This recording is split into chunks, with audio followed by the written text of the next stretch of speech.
The Beverly Hillbillies.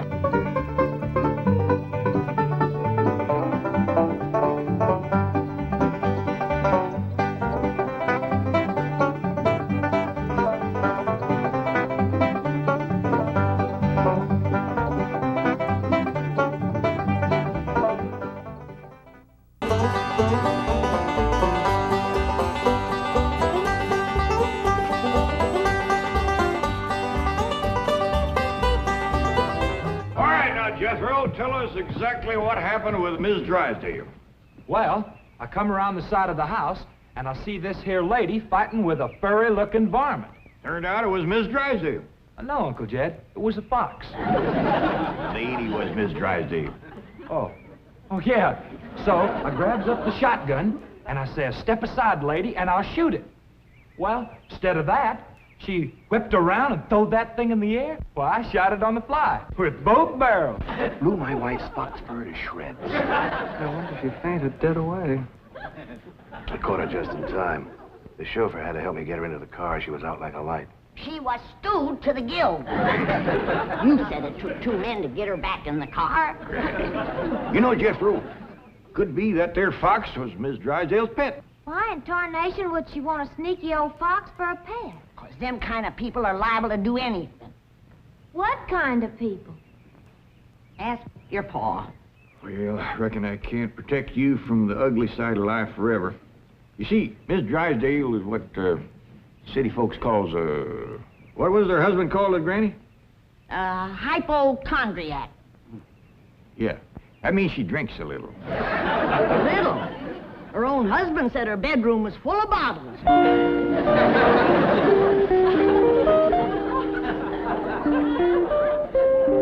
The doctor says she'll sleep for several hours. He gave her a sedative. What about Claude? Oh, she insisted that he have a sedative, too. Poor dog, he's probably the first canine hypochondriac. Well, let's be thankful for one thing, Mr. Drysdale. What's that? The tree outside the window. It completely obscures her view of the Clampett estate. Yes. And if that tree should ever lose its leaves and she gets one look at those hillbillies... It shall not happen. The Clampetts have agreed to accompany me to Palm Springs. Fine, fine. Now, you keep them there until I get Margaret back to Boston. Can do, and will do. Maybe it's for the best that you know about that poor woman next door, Ellie. How you can pitch in and help us get her cured. Yep. I'll need you to help find the makings from a sobering up mash. That's what I'll give her first. But Miss Jane said she was taking us to Palm Springs. Folks don't run off and leave the neighbors when they's in trouble. What are you going to need for your sobering up mash, Granny? Well, most of the stuff I got. But it takes pecan root, wretchweed, sourdough, skunk oil, chimney soot, spider webs, horse mint, snake wort, pepper leaves, chicken gizzards, stump water, coal oil, slippery elm ooze, and turpentine, and a few more things that's secret. Oh, and the biggest toad you can find. Granny, you use a live toad? That's just for testing. I give it a swaller to see how far it jumps. Last time Granny used a sobering up mash, set a new record. Clean over the top of Elverny Bradshaw's clothesline. That's tall jumping for a toad. Oh, this wasn't no toad.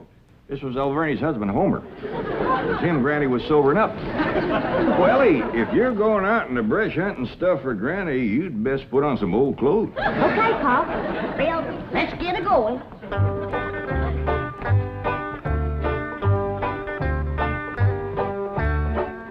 Oh, I pert near forgot. I have to have some goat's milk. After Mrs. Drysdale takes my sobering up mash, she has to have fresh goat's milk every half hour to stop the burning. Well, I reckon Jethro can borrow some. Well-to-do neighborhood like this, folks is bound to keep goats. Everybody except us. We ain't even got a cow. Nor pigs neither. Nor chickens. We ain't even got nothing to pull a plow. You're supposed to be so dad-blame rich. I'll bet we're the only family in Beverly Hills that ain't got a mule. I reckon it is high time I was stocking this place. Even Mr. Drysdale's been after me to buy some cattle. Well, good for him. Yeah, just the other day he says to me, Mr. Clampett, you got $25 million in cash. You ought to put some of that money into stock.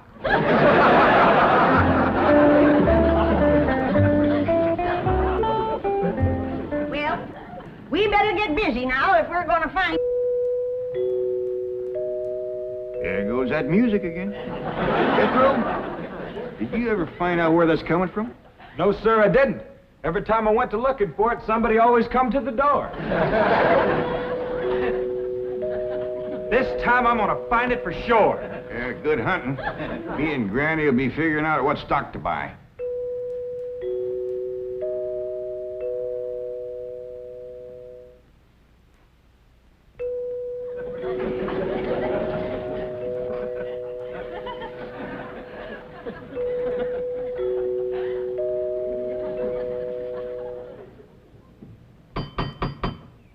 Doggone it, never failed. Howdy, Miss Hathaway. Oh, please stop calling me Miss Hathaway. Now, if I can call you by your first name, Jethro, surely you can do the same for me. But, Please? well, howdy, Miss Jethro. How about calling me Jane? I like that better. Well, are we all set to leave for Palm Springs? No, ma'am. Uncle Jed and me's going to town and buy some stock. Stock? Yes, ma'am. Mr. Drysdale, he told Uncle Jed he had ought to put some of his money into stock. He dictated a memo on that. But you needn't waste time driving into town. You can order your stock by telephone. Now, here are Mr. Drysdale's recommendations.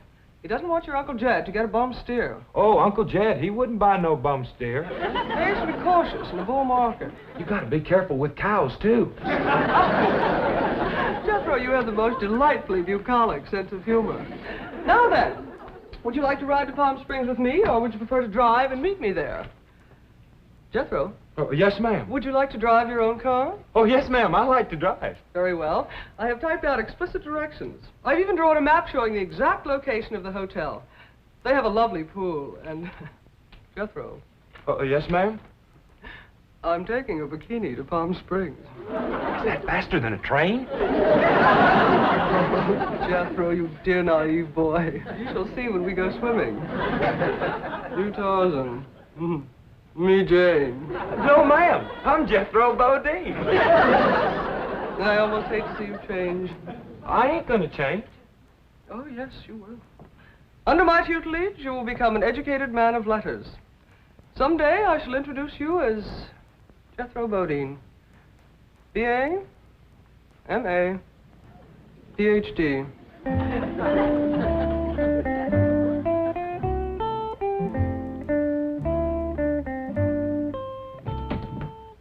Awful smart woman, but that ain't the way you spell Bodine. All I know is this is the kind of stock Mr. Drysdale thinks is good.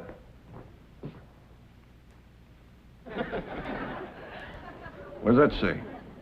IBM. What's that spell? IBM. What's an IBM? I don't know.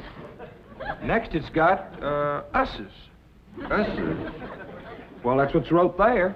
USS. That makes sense. Well, maybe it ain't Mr. Drysdale's fault. Just between you and me, that Miss Hathaway can't spell for sour grape. I don't need this list nohow. Me and Granny's already figured out what we want. That's right. A pair of goats, 3 pigs, 4 cows, a bull, a mule, and a dozen chickens. Reckon we get all that on the truck? Don't have to. Miss Hathaway says just call on the telephone and they'll bring them out. Oh, now, ain't that nice? Hello? Jed, I watched that banker feller. You have to stick your finger in them holes and spin her a while. All right.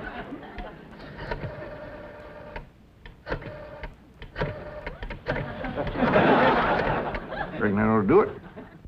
Operator. Oh, howdy, ma'am. This here is Jed Clampett. I'd like to buy some stock. What number do you wish? Number? Oh, a couple of goats, 3 pigs, 4 cows, a bull, a mule, and a dozen chickens. I'll give you information.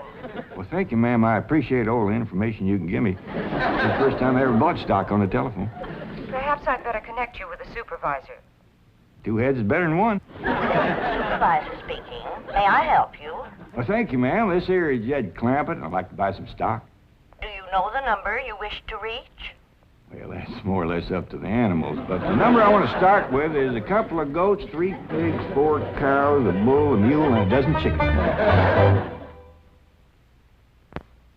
It sure is a dandy pen, Jethro. As soon as Ellie gets back from the Drysdale, she can milk this here goat.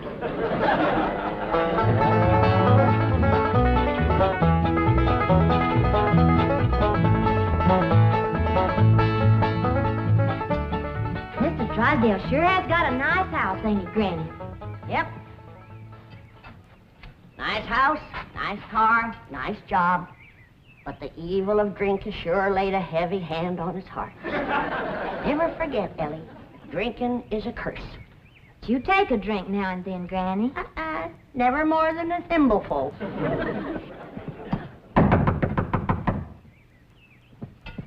Oh, Ellie, you might have to hold Mrs. Drysdale while I spoon my sobering up mash down her.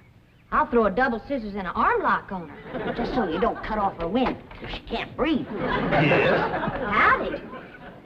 We've come to see Miss Drysdale. I'm sorry, madam, but Mrs. Drysdale cannot be disturbed. Are you her kin? I'm a butler. Oh, that must have been her maiden name. You were taking care of her, are you? I am a butler, madam. Well, I'm glad to see that her family ain't ashamed to help her. Whom shall I say called? Well, this here's Granny, and I'm Ellie Mae. Pa and Jethro would have come too, but they're busy with the cattle. Very good. Hold on now. We've come to see Miss Drysdale. Mrs. Drysdale is indisposed, madam. She is not receiving. Oh, still sleeping it off, huh? Well, when she comes to, you just spoon half of this down her and then stand back. Yeah, she'll commence to doing some tall jumping. Won't bite you. We'll be back later with the goat's milk. Want me to stay and help you do for Miss Drysdale? We are managing, thank you. Are you doing the washing and the cleaning and the cooking for her? Certainly not. Oh, just letting it pile up on her, huh? Madam, I am a butler. Oh. Want me to haul him out of there, Ranny, and wrestle him down? Kin folks have certain rights. Family comes first. He sure is proud of that family name, ain't he? Yeah. To hear him talk, the butlers don't get wet when it rains. Did you say something, dear? Well, speak up, dear. Can I get you something? Come in. I beg your pardon, sir. The butler said some people from a ranch brought this for Madame. From a ranch? Well, he said they mentioned cattle. They called themselves Granny and Ellie Mae. The Clampetts. They haven't gone to Palm Springs. Jethro, get him in through that gate. That's the way. Suey, pig, pig. Ah! Get in there. Get in there, pig. Get in, pig. Come on. Get pig. That's the way. Suey. No, surely not. Marie, tell me I'm hearing things. You're hearing things, sir. Cows, chickens, pigs, goats. No.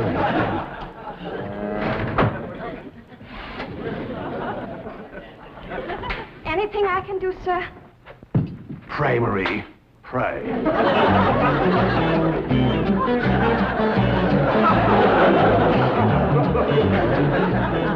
Hold your horses, I'm a-coming. Oh, howdy, Mr. Drysdale. Did your wife pick Ellie up? Mae? Where's your father? He's tending the cattle. He brought cattle into this beautiful estate? No, he called on the telephone, and some men brought him in a truck. Yes, sir. I'm just fixing to go milk the goats. Come on out to the stock pen. Stock pen?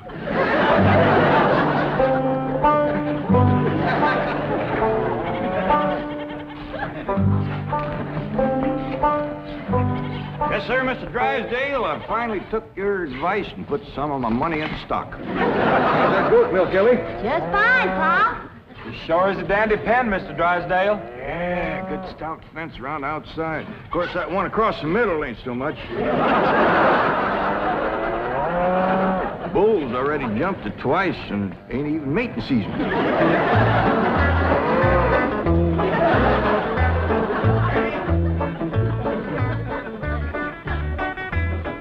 themselves some mighty fine-looking stock.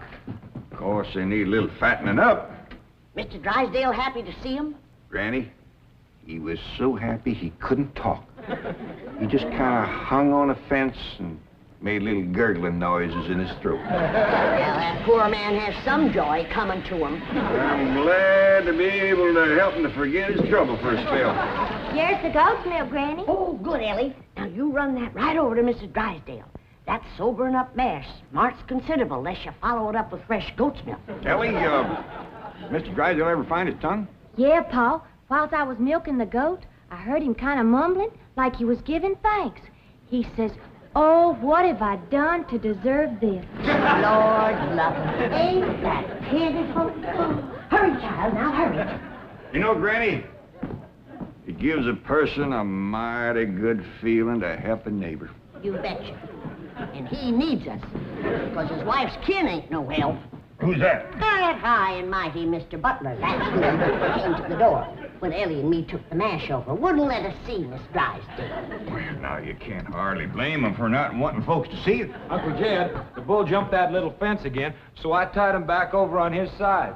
Where's Mr. Drysdale? I asked him to come in for some coffee. It was the funniest thing would happen to him.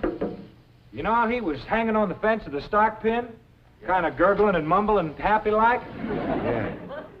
Well, all of a sudden, he points up towards his house and says, "My wife, that's her window." Then he goes tearing off into the bushes like a bear was after him. She took some mash and he seen her jumping. Looks like Ellie is going to get there with the goat's milk just in time. Oh, Sonny, Sonny, your mumsy just had the most ghastly dream. I was going to see our new neighbors, the Clampetts, and suddenly this dreadful giant appeared with a huge gun and shot my beautiful fox fur. Isn't that the most dreadful... Claude, what are you eating? Oh, did Ravenswood bring my darling boy some nice fishy scraps? Claude. Claude! Marie, come and get Claude. What's the matter, dear? Claude, he's having a seizure or something. Is something wrong? Yes, Marie. Open the window. Yes, let's have some fresh air. No. You take Claude to the doctor. I'll get the window.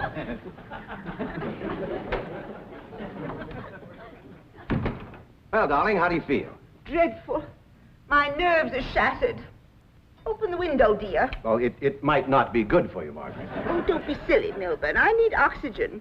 Besides, I adore the fragrance of that jasmine that grows on the fence of that tennis court next door. Now, open the window. All right, dear, but first I have a surprise. Surprise? Don't move. I'll be right back. Granny, that there butler fellow wouldn't let me through that door again. And he wouldn't take this milk, neither. Why not? He said he wouldn't touch nothing more from us without it was sterilized. What's sterilized? Oh, we had that in school once. That means soaked in alcohol. Alcohol? Appears to me like Mr. Drysdale's got two drinkers on his hands. Mrs. Drysdale must be in terrible shape. Fighting mean. Scratching and clawing people and everything. How do you know? I heard her yelling and screaming clean from upstairs. She says, "Marie, come and get Claude." Sure enough, pretty soon, this poor girl come a-running down yelling, "Take me to the doctor. I got Claude." Family or no family, that woman needs help, and by thunder, she's gonna get it.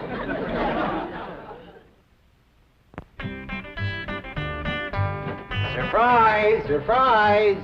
Milburn, have you taken leave of your senses? You know I'm much too nervous to watch television. But, darling, the doctors in Boston said your nerves were just fine. Those Boston doctors.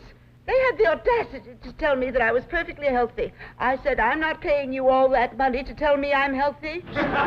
Milburn, I do not want to watch television. Well, you don't have to watch it, dear. Just listen.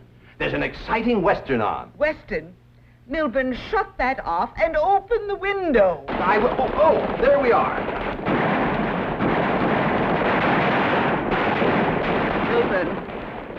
Are you going to open the window, or am I? I am, dear.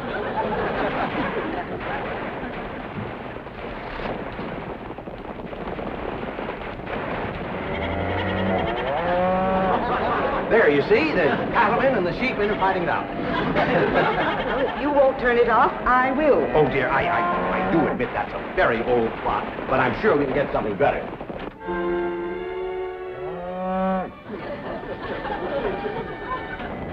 That medical program, go back to that. Well, don't you think that's a bit depressing? I want the medical program. All right.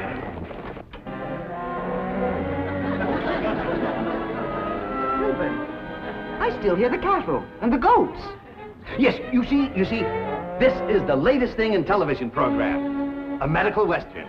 Medical western? Yes, I think it's called Sagebrush Surgeon. That's the window he pointed to right there. I've got to get some fresh goat's milk up to that woman some way. I could shinny up the tree and climb right in that window. Oh, Jethro, it ain't fitting for a man to be in a woman's bedroom. How about me? No, Ellie. You're too young to handle somebody wrestling in the grip of old John Barleycorn. I gotta get up there and have a goat handy to milk ever so often. I think I got it figured out, Granny. What? I'll get a rope, throw it over that limb, hoist you up to the window. Jethro, you get that Mr. Butler away from the front door. And then, Ellie, you take the nanny goat, lead it upstairs to her room for Granny. All right, Pa. But that little goat ain't gonna do nothing unless he's got that little chicken sitting on his back. That's all right. Raw egg ain't gonna do Mrs. Drysdale a bit of harm.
Margaret, what are you doing? Packing.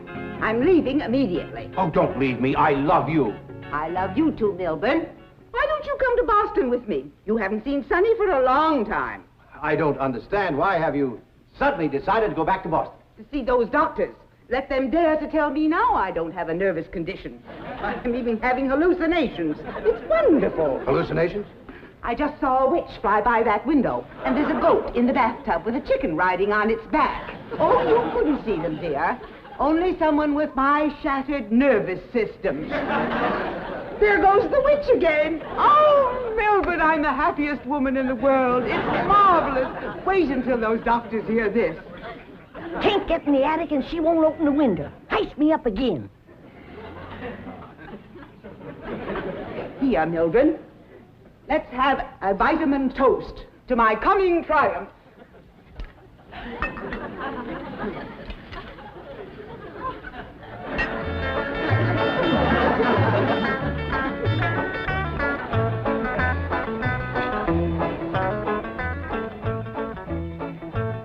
It's too late, Jed. What do you mean, Granny? We didn't get to her in time.